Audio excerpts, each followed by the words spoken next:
നമസ്കാരം, ഞാൻ സിയാദ് ഇല്ലിക്കൽ. എല്ലാ ദിവസവും വൈകിട്ട് 7 മണിക്കുള്ള മാർക്കറ്റ് ന്യൂസിലേക്ക് കടക്കാം.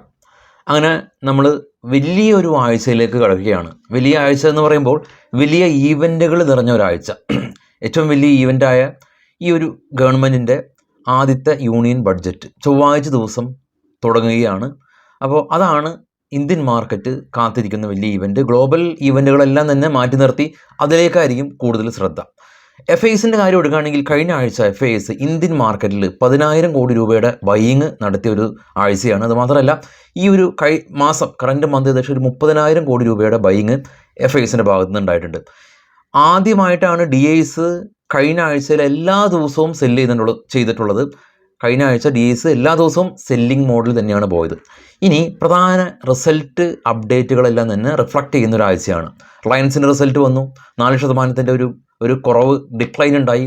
GDR റിലയൻസ് ഏകദേശം ഒരു 4% ഇടിവും ഉണ്ടായി. വിപ്രോയുടെ റിസൾട്ട് വന്നു. മിക്സഡ് ആയിരുന്നെങ്കിൽ കൂടിയും ADRൽ വിപ്രോ 11% ഫോൾ ഉണ്ടായിട്ടുണ്ട്. HDFC ബാങ്കിൻ്റെ റിസൾട്ട് വന്നു. ക്വാർട്ടർ ടു ക്വാർട്ടർ 2% ഇടിവിലാണ്. ഇയർ ഓൺ ഇയർ നമ്മൾ കമ്പയർ ചെയ്യാൻ പറ്റില്ല, കാരണം മെർജിന് ശേഷമുള്ള റിസൾട്ട് ആയതുകൊണ്ട് ക്വാർട്ടർ ടു ക്വാർട്ടർ 2% ഇടിവിലാണ് HDFC ബാങ്കിൻ്റെ റിസൾട്ട് വന്നത്. പക്ഷേ അത് എക്സ്പെക്റ്റഡ് ആണ്. കൊട്ടാക് ബാങ്കിൻ്റെ റിസൾട്ട് വന്നു. 85% സ്പൈക്ക് ചെയ്തിട്ടുണ്ട്. അപ്പോൾ അങ്ങനെ വളരെ മിക്സ്ഡ് ആയിട്ടുള്ള ഈവൻറ്റുകളും റിസൾട്ടുകളും അതിലുപരി ചൊവ്വാഴ്ച ഉള്ള വലിയൊരു ഈവൻറ്റും അതുപോലെ തന്നെ ഈ ഇന്ത്യയിലുള്ള ലീഡിംഗ് ആയിട്ടുള്ള എല്ലാ ഫിനാൻഷ്യൽ ഇൻഫ്ലുവൻസേഴ്സും പറയുന്നത് മാർക്കറ്റ് ക്രാഷിലേക്കാണോ, അങ്ങനെ പല പല വാല്യൂസ് എല്ലാം തന്നെ പറയുന്ന ഒരു ആഴ്ചയാണ്. ഇപ്പോൾ എനിവേ വിക്സ് 14 നിൽക്കുന്ന വിക്സ് നാളെ ഒന്ന് സ്പൈക്ക് ആവാനുള്ള സാധ്യതയുണ്ട്. യൂണിയൻ ബഡ്ജറ്റിൻ്റെ ദിവസവും സ്പൈക്കാകും. 10 മണിക്ക് ശേഷം ആണ് ഈ ഒരു ഈവൻറ്റുകളും കാര്യങ്ങൾ അതിൻ്റെ പ്രയോജനം കിട്ടുന്ന മേഖലകളും സ്റ്റോക്കുകളെല്ലാം തന്നെ വരിക. കഴിഞ്ഞ ആഴ്ചയിലേക്ക് നമുക്ക് നോക്കുകയാണെങ്കിൽ നിഫ്റ്റിയുടെ ചാർട്ട് നോക്കാം. തിങ്കളാഴ്ച ഓപ്പൺ ചെയ്തു. ഒരു ദിവസം മാർക്കറ്റ് ഉണ്ടായിരുന്നില്ല. തിങ്കളാഴ്ച ഓപ്പണിംഗ് റേഞ്ചിൽ നിന്ന് 248 പോയിൻറ്റ് കയറിയ നിഫ്റ്റി അവസാനം ക്ലോസ് ചെയ്തിരിക്കുന്നത് തിങ്കളാഴ്ചത്തെ ഓപ്പണിങ്ങിൽ നിന്ന് തൊട്ട് താഴെയാണ്. അതായത് ഓൾമോസ്റ്റ് ഒരു ഡോജി ക്യാനിലാണ് ഫോം ആയിട്ടുള്ളത്. ഗ്ലോബൽ മാർക്കറ്റ് നോക്കുകയാണെങ്കിൽ ഗ്ലോബൽ മാർക്കറ്റിൽ ഏറ്റവും താഴെ കാണാം നമ്മുടെ മാർക്കറ്റ് ക്ലോസ് ചെയ്തതിന് ശേഷം നാസ്ഡാക്ക് ഡോയും ഫോളായി. കൂടാതെ തന്നെ യൂറോപ്യൻ മാർക്കറ്റ് 3 ഫോളായ ഒരു അവസ്ഥയിലാണ് ഉള്ളത്. ഏറ്റവും താഴെയെന്ന് നമ്മൾ നോക്കുമ്പോൾ നാസ്ഡാക്ക് ഡോയും അതിന് മുകളിലുള്ള 3 യൂറോപ്യൻ മാർക്കറ്റാണ്. ഇത് US മാർക്കറ്റിൽ ലിസ്റ്റ് ചെയ്ത ഇന്ത്യൻ കമ്പനികളാണ്. ഇൻഫോസിസ് 2.5%, വിപ്രോ 11% ഇടിവ് രേഖപ്പെടുത്തിയിട്ടുണ്ട്. അതുപോലെ തന്നെ HDFC ബാങ്ക് 1.5% ഇടിവ് രേഖപ്പെടുത്തി. റിലയൻസ് കാണാം GDRൽ 4.5% ഇടിവ് രേഖപ്പെടുത്തി. ഇതാണ് FISൻ്റെ ആക്ടിവിറ്റീസ്.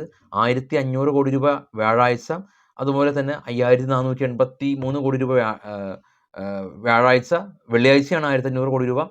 ബാക്കി 2 ദിവസങ്ങളിലായിട്ട് അവർ ബൈ നടത്തി 10,000 കോടി രൂപയുടെ ബൈയിങ് FIS. അതുപോലെ തന്നെ DIs കാണാം എല്ലാ ദിവസവും അവർ സെല്ലിംഗ് മോഡിലാണ് ഉള്ളത്.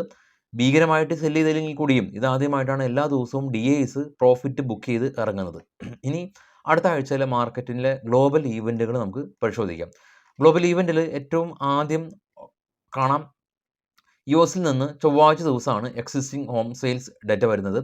ചൈനയിൽ നിന്ന് ഹോം ലോൺ പ്രൈം ഡേറ്റ വരുന്നുണ്ട്. ഏറ്റവും പ്രധാന ഈവൻറ്റ് നമുക്ക് സ്വിച്ച് ചെയ്യുകയാണെങ്കിൽ US GDP ഡേറ്റ ജൂലൈ 25 വരുന്നുണ്ട്. അതുപോലെ തന്നെ ജർമ്മനിയിലെ 24-ാം തീയതിയും 25-ാം തീയതിയും മേജർ ഡേറ്റ തന്നെയാണ്. ഇന്ത്യയിലെ കാണാം യൂണിയൻ ബഡ്ജറ്റ്. അതുപോലെ തന്നെ US വെള്ളിയാഴ്ച ദിവസം PSP പ്രൈസ് ഇൻഡെക്സ് ഡേറ്റയും വരുന്നുണ്ട്. ഈ ഒരാഴ്ചയിൽ US നിന്ന് ഒരു GDP ഡേറ്റ വരുന്ന ഒരാഴ്ചയാണ്. സ്റ്റോക്കുകളുടെ വാർത്തകളിലേക്ക് വരാം. ആദ്യം റിലയൻസിൻ്റെ റിസൾട്ടാണ്. നെറ്റ് പ്രോഫിറ്റ് കൺസോളിഡേറ്റഡ് നെറ്റ് പ്രോഫിറ്റിൽ 4% കുറവുണ്ടായി. 17,448 കോടി രൂപയിലേക്ക് പ്രോഫിറ്റ് കുറഞ്ഞു. റവന്യൂ 11% ഒരു സ്പൈക്ക് രേഖപ്പെടുത്തിയിട്ടുണ്ട്. റിലയൻസിൻ്റെ ജിയോ 12% ഒരു സ്പൈക്ക് രേഖപ്പെടുത്തി 5,445 കോടി രൂപ പ്രോഫിറ്റ് ഉണ്ടാക്കിയിട്ടുണ്ട്. യൂണിയൻ ബാങ്ക് നെറ്റ് പ്രോഫിറ്റ് 14% ഉയർന്നിട്ടുണ്ട്. 14% ഉയർന്ന് 3,679 കോടി രൂപ കരസ്ഥമാക്കി. നെറ്റ് ഇൻട്രസ്റ്റ് ഇൻകം 9,412 കോടി രൂപ കരസ്ഥമാക്കി.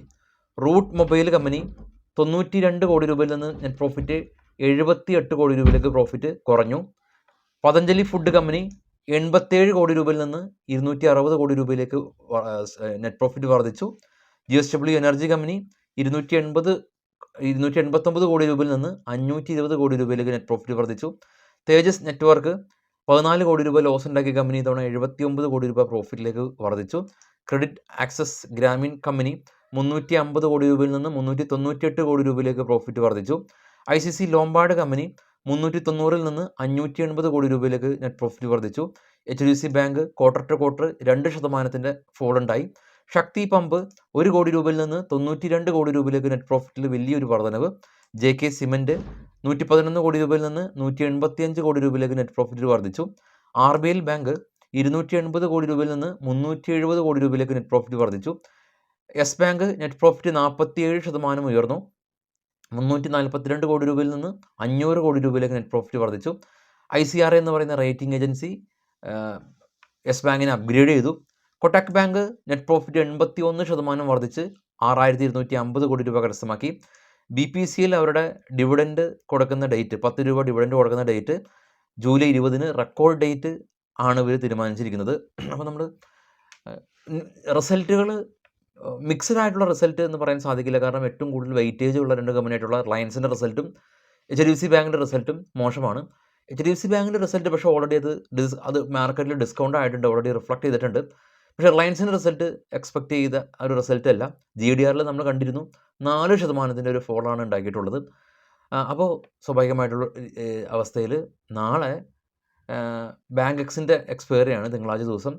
ബാങ്ക് എക്സിൻ്റെ എക്സ്പയറിയിൽ HDFCയും കൊട്ടാക് ബാങ്കും ഇത് രണ്ടും 2 വൈരുദ്ധ്യമായിട്ടുള്ള റിസൾട്ടാണ്. അപ്പോൾ അതിൽ എങ്ങനെയാണ് പ്രതികരിക്കുക എന്നുള്ളതാണ് നാളെ നമുക്ക് നോക്കിക്കാണാനുള്ളത്. അതുപോലെ തന്നെ ബഡ്ജറ്റ് ഡേ വരുന്നുണ്ട്. എല്ലാ ബഡ്ജറ്റും ഡേക്ക് മുമ്പ് മാർക്കറ്റ് സ്പൈക്ക് ആവാറുണ്ട്.